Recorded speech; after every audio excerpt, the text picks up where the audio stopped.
what are the big challenges that you see security leaders face when they're trying to implement new tech? Yeah, great question, Rob. And you're right. It is an exciting time. It's an exciting topic. And as my kids like to say, Dad, you get to go play with robots and stuff all day. So tons of fun. So, I mean, challenges are everywhere, especially when you think about, the corporate security's role of worrying about things, right? So worrying about change, worrying about the company's assets, worrying about resilience, and making sure that things are working properly. So biggest challenges is head in the sand, avoiding them, just not talking about them.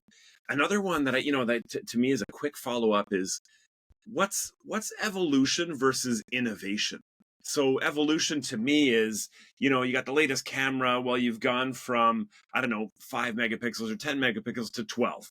Okay, great. Resolution's better and stuff like that. But is that really innovative? You're still doing the same thing with the camera. So that to me is an important thing for corporate security teams, is to evaluate the differences there. And I'll wrap it up with this on that question. Change is tough. Change is definitely tough. So understanding your organization and understanding what you're trying to do, I think, is key and critical when you're looking at what's coming out. Well, I was feverishly taking down a bunch of notes there as you were. There's a bunch of different places I think we can take this conversation Oh yeah, next. One of the keywords there that I kind of clued in there was the head in the sand mentality. Maybe some organizations kind of face, or some security leaders have to deal with dealing with internal stakeholders. Um, what would you say are, like, in that context then of getting some of those internal stakeholders on side? What are some of the challenges that security leaders might have to face in that context specifically? change is tough, right? So I mean, I'll kind of start where I where I ended last time. So change is definitely tough. The head in the sand part, I think, is an industry challenge. It's not a just a specific corporate security type or vertical department type challenge. It's a, hey, you know what? Nothing's broken. So I'm not going to fix it because it's working. I'm delivering solutions for my organization. I'm protecting the assets. Yes, I'm using the traditional methods, but the challenge has to come sometimes from within to say, am I doing this the best way possible? Right. So am I doing it in the most efficient way? Like it or not. I mean, we were chatting a little bit about sort of headlines and stuff like that, and tougher economic times and so on before we started the podcast. That's something where corporate security can really contribute to the organization's overall mission, to kind of say, hey, you know what? We're spending, I'll throw a number out there, $1 million a year on security. Maybe we can spend 900 or 850 or 800, right? And of course, that million can be much, much, much, much, much bigger depending on the organization. So it's tough. And from a corporate security practitioner's perspective, I can understand, having kind of been in those shoes before, of, hey, I'm so busy in a lot of cases doing more with less of my day to day, that do I really have time to go out and educate myself on these new things that are coming down, on these new opportunities? So it's a bit of a catch-22. Gotcha. Do you have any? Because one of the things I think could kind of come up, there could be some, like in any organization, there's, that, like you mentioned, that resistance to change, and maybe not being aware of what those new solutions are. Do you have any kind of communication strategies that you maybe have in your back pocket from your days in the world of corporate security, or that you've seen clients implement, of kind of bringing those internal stakeholders on side? Yeah, 100%. Value, value, value, right? Why, from their perspective, so the other internal stakeholders, your internal clients, why is it beneficial for them? Right? I mean, to me, that discussion has to start as quickly as possible. So as you're informing yourself on the latest technology, you're like, hey, wait a minute, this stuff is going to protect my assets, whatever that is, whether that's software, whether that's hardware, whether that's an approach to doing business, whether that's integrating with different types of service providers. But now it's like, let's flip the coin. What is finance? What would finance think? What would operations think? What would marketing think, right? What would HR think? And then also at the same time, when you're kind of getting their input, you have that opportunity to say, hey, I can support you in certain ways. So if you like, I mean, a good example is, does security help with employee retention in a factory or a healthcare facility and so on? Of course it does. People feel more comfortable in a secure environment. So that's where you go and you get HR's buy-in to kind of say, hey, you know what? We're working in a safer place. Come and support this initiative because there's going to be value for you. Less turnover, more retention, better quality of service, that kind of thing. So I think it's identify the stakeholders and then find the value points. That is a really good insight there, Mark. I had Alan Sequel on the podcast like way back, and he was kind of teaching me this concept. And the story that he used was he wanted to install some cameras, and the CFO was just like, "No, sorry." So he had to go out and build those coalitions. It's almost like you're a politician or whatever, trying to get a bill through Congress or whatever. And he went to the marketing team and was like, "Hey, you can use these cameras too to study customers and how they're working." And then he went to the CFO and was like, well, we can show you a 5-to-1 return on investment in terms of, we're going to invest X. Here's how we're going to cut the costs, whatever, like that's. And so I kind of like that, what you're talking about, going through every different stakeholder and trying to figure out if I'm getting what your answer is, right? What would they want? What would get them excited about 100%. supporting this initiative? 100%. And you touched on a point there that I think is really important. And I remember reading it was a Microsoft Accenture study a couple of years ago talking about ROI on security projects. And of course, our instinct, our reaction is, well, it's got to cost less and do the same thing. But and I forget the exact sort of data point of the result, but it essentially said sometimes ROI is also about doing it better. So it can be sort of cost equivalent, but because of how you're doing it, the service to the organization is better, then that can make a difference too. So it's really, and it can be tough, putting yourself in that other person's shoes to truly understand what resilience is for them and what's really important for them. So yeah, what the value is again. Well, and like you said with the example with HR, like I'm just thinking off the top of my head, I remember when I started at LifeRef, it was the security team for a restaurant chain. And if you can stop robberies, for instance, and you have a robbery at your store, the turnover at all the stores, what I don't remember the exact numbers, it was so long ago, but you can imagine it's going to go up 50% or double or whatever, because you got people coming home to their families and saying, oh, we don't want you working there, that's not a safe place to be. So the ROI is really, really quick. I just want to kind of follow up with what you just said there. Was what would be an example of doing better where you don't necessarily see the financial ROI, but just kind of that example? Accuracy, right? To me, accuracy is a great example. We're human beings. We're prone to error, right? I mean, you've got your checklist. I've got my checklist as we're doing things. If you want something to be done the same way over and over and over again, well, have a device do it or have a machine do it, right? Whether that's checking people in, whether that's enforcing, sort of basic security rules like trespassing or whatever, have a machine do that. Having a person do that, well, then you get into maybe some bias, and then maybe you get into some kind of conflict avoidance or maybe some conflict, right? So that's where you can kind of take some of those items. If you think about sort of my background on the security service side, you don't want to put a person in harm's way, but if you put a machine in harm's way, at the end of the day the machine might be broken, but I would take that 10 times out of 10 over somebody getting hurt or somebody saying, hey, I don't want to work there because it's just dangerous. Mark, during our conversation a couple of weeks ago for planning this discussion, you Yep. mentioned public resistance to a lot of new security initiatives, which I thought was really interesting. And the example I kind of want to talk about is, there's a Loblaw store down the street from me. They've been struggling with shoplifting, and they brought in a bunch of new measures to kind of improve, loss prevention and stuff like that. Right. More security guards around. There's fencing. There's cameras everywhere you look. So, but what was really interesting was the public reaction. There was a lot of negative comments on social media about it. There was a lot of negative press, and I'm sure there's like for American listeners that don't know, Loblaw, it's just a big superstore chain here that like Kroger or whatever in the States, right? And it's the exact same problem that people are just dealing with stateside. And so what I found kind of interesting about that point that you mentioned was that public resistance. And I can think any new technologies coming in, there's the internal stakeholders you got to bring on side, but also the external ones too. Do you have any advice for how companies can or security leaders can maybe address some of those complaints that might come in from public stakeholders? Yeah, I think an easy recommendation obviously is communicate, right? Communicate, over communicate, and because perception becomes reality, right?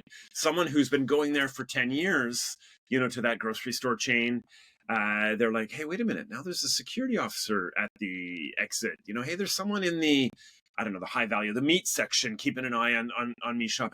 Should I shop here? Should I get in the car and go across town, somewhere else where they don't have that? So that perception becomes reality. So I think communicating really is absolutely critical.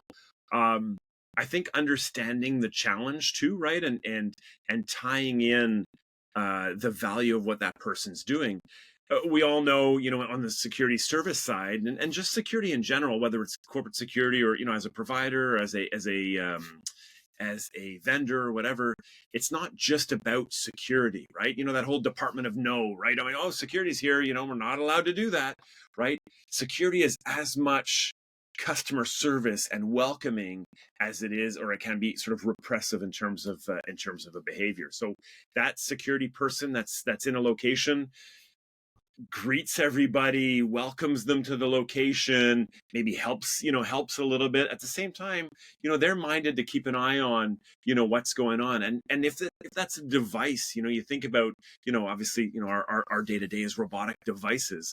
Well, from 9 to 5 when a business is open, or from 9 to 9 if it's a retail type space and kind of grocery type chain, you're welcoming people in, you're encouraging them to be patrons of your location, and you're really driving peace of mind. So I think that comes through with the, hey, what's security's mission? And it ties to value again, right? I mean, I feel like I'm repeating myself, but it ties back to the value of what those security resources are actually deploying.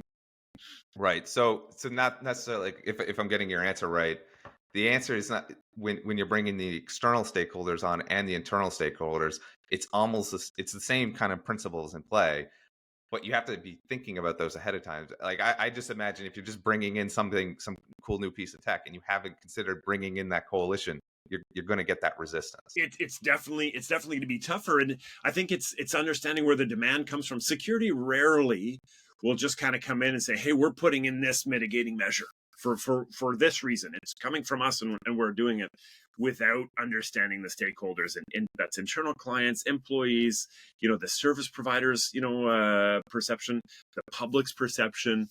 Because I think if you don't do that, then you've missed huge opportunity, and you're kind of driving yourself to stubbing the toe, as it were. Mark, one other challenge that I can imagine, that you can run into if you're a security leader bringing in a new piece of technology is, just the challenge of, the integration, the training, the downtime required to kind of bring in new processes and things like that. Is that a big piece of resistance that kind of comes in when you're talking about bringing in new technologies to your kind of clients and your typical situations? Yeah, change always is. And that's why, successful innovators or successful software companies, technology companies really consider that user interface, right? We have a couple of user interfaces that depending on, kind of role and so on. And, our founder famously says, well, it's got to be Facebook simple, right? It's got to be a couple of clicks, you get where you are. Right. And that's really a test that people are doing in terms of, hey, what information do you need? Right. So we've identified the what, and now it's how do we access that information, all the important stuff, and realizing the important stuff is going to be different, from person to person. So I think when someone's evaluating a system or deciding what they want to do, is really considering is how quickly and how easily can I get to that information, and then from a kind of corporate security perspective is, what information do I really need? Like, is that kind of nice to have stuff? Or is that, hey, I've been collecting it for 20 years, so I'm going to keep collecting it. What do I actually do with it? And I think that applies to any kind of sort of data collection, right? What do I actually do with that information? I think is something that's super, super important. Well, I think, like, when I think a lot of the cool technologies that have, like ChatGPT, the most obvious example of something that's gone big now.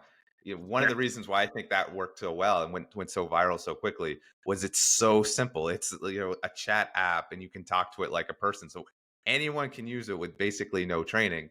And so and I love that line that you had, Facebook simple. So if you're the security leader and you say, hey, this is a cool new piece of tech, but like can everyone work with it? And if the answer is no, if it's hours and hours of training, you're gonna get some pushback in that Yeah, process. people are not going to want to, and again, multi-stakeholder, right? If you're in a logistics facility and that part of the stakeholder base is, drivers coming into a facility, you want to make it easy for them to come in, right? You don't want them backed up on the access road to get into your facility because they're now having to do a whole long process to get in, right? You want to make that just super super super easy and gathering the information that you need. Yeah. Tell me a little bit more, Mark, about what you said at the beginning. I've had this on my notes for a while. I want to address this before we go into the lightning round. Uh, what you mean about uh, evolution versus innovation? For sure, yeah. To me, evolution or the security industry is full of evolution, right? It's absolutely, the we've gone from, you look at old pictures or walk around downtown, whatever your downtown city area is, and look at old buildings with old cameras on the side of them. Half of them, probably 90% of them don't work. But at the end of the day, a camera is still a camera, right? It's still used for forensic in a lot of cases. We aren't really as much dissuaded from doing a bad act if there's a camera, because we're so used to seeing them. But now what happens when something speaks to you as you're walking by? You're a person in an area that you shouldn't be at 10 o'clock at night, and then now something speaks to you. Your initial reaction is going to be, "Oh, that's just motion detection. It's picked up that I'm a human in there." But now, what if it's something that's very specific? Excuse me, person in the blue collared shirt. This area is now closed. We're open tomorrow at 8 a.m. Please come. It's not. Wait a minute. They're talking about Robert. He's got a blue Yeah. collared shirt on today. So that's me. I'm going to turn around and I'm going to. So that to me is the evolution away from what how that was done before. Would have been a human security officer walking up to someone and saying, "Excuse me, sir, you're not allowed to be here," and then you turn around and walk away. So that to me is more of an evolution where you have a device actually doing something. Look, software to me is a great example. Gathering information. Sure, you can scour the headlines yourself. You can be subscribed to all the day-to-day headlines and stuff like that. But truth of the matter is there are software programs, providers, and so on that can gather that information that's important to you because you're setting what your parameters are. So that to me is, again, innovation within that space of really just kind of driving that. And of course, you can take every sort of subsection and drive it a little bit further.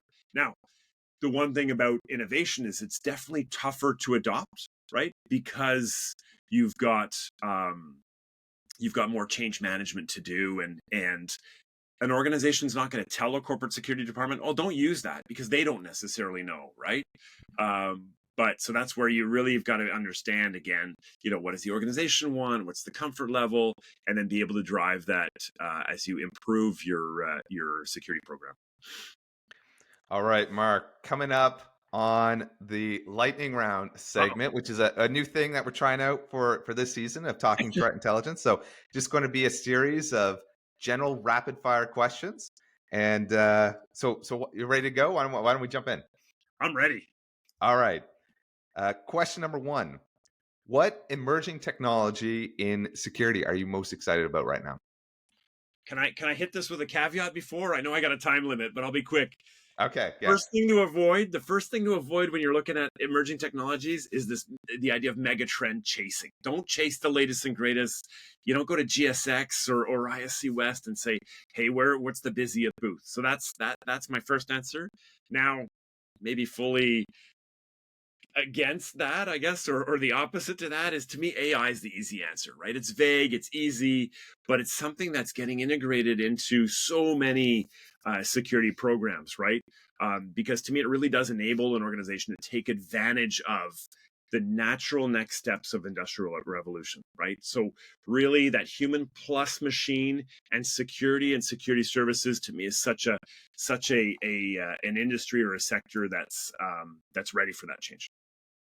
What's the most common security mistake you see a lot of organizations making today? I said it on the outset, not understanding the business, realizing how a business creates value and how it can contribute to that value. So the old adage of what's the money making model of a business and being able to understand that. And then, kind of accepting your fate as a necessary evil. Hey, I'm the security, I'm here because we have to be here. Those are just like, you gotta drive to value. What is a commonly held belief in the security industry that you passionately disagree with? Passionately disagree with the idea of all or none change, right? And what I mean by that is I'm going to adopt a new technology, which means I need to completely forgo my old technology, right? To me, that's not necessarily the right thing. Human beings, as security officers, are an amazing resource when they're delivering value added services, first aid, protection, hands-on customer service, right? You still might need part of that in your program. You might not, but you still might need. So the idea that you have to do all or none, or the myth of one, it's got to be one technology sort of throughout there, is to me one that I completely disagree with, and I'll argue with someone a long time in a professional way, of course. If you could give one piece of advice to a company looking to enhance their physical security, what would you give? Um, Embrace change, right? Embrace new. So someone who's look at, I mean, not necessarily every year look at, but you're allotted a budget number, you've driven, if you pushed for a budget number, but embrace change, embrace new, link back to the kind of the most common mistakes, that I mentioned before of saying like it's got to be all or none or whatever. Hey, how can we do something a little bit differently, and how can we drive value back to the organization? That's really what can make someone successful within their role. Really interesting answer there, Mark. And looking ahead to 2024, what is your top prediction for the field of corporate security? How is it going to change in this year? You know what? I think necessity is going to continue to drive innovation as it always has. Excuse me. So think of any political, economic, social, techno, whatever challenge that you have, whether that's staffing, accuracy, any kind of governance or whatever, and then you're going to see technology, software, hardware, and so on to kind of fill that void. And back to one of the original questions on ROI, to do it better in a lot of cases, right? So I think that that's going to be something that we're going to see even more of. The stuff that we've been talking since, what are the different phases? Pre-COVID, COVID, and then post-COVID. We've been talking about it for years, and I think that that's going to continue.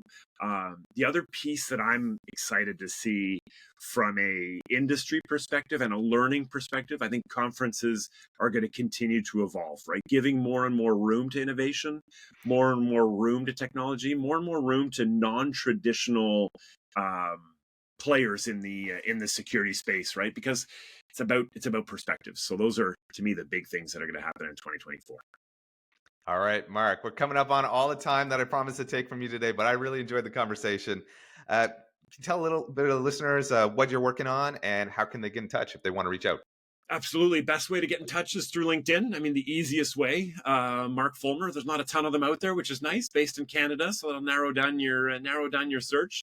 I work with Robotic Assistance Devices, as you mentioned. So mark.folmer at radsecurity.com. We're working on essentially changing mindset around security services, right? Thinking about how people are deploying resources, whether it's human or technology, and then how that could be done differently in 2023. Right, we've had a bit of a breakout year, 2023, lots of adoption, and so that's going to definitely be driving into 2024. So lots of fun to follow us along. All right, Mark, thanks again for being on the show. Thanks, Robert. Thanks for having me.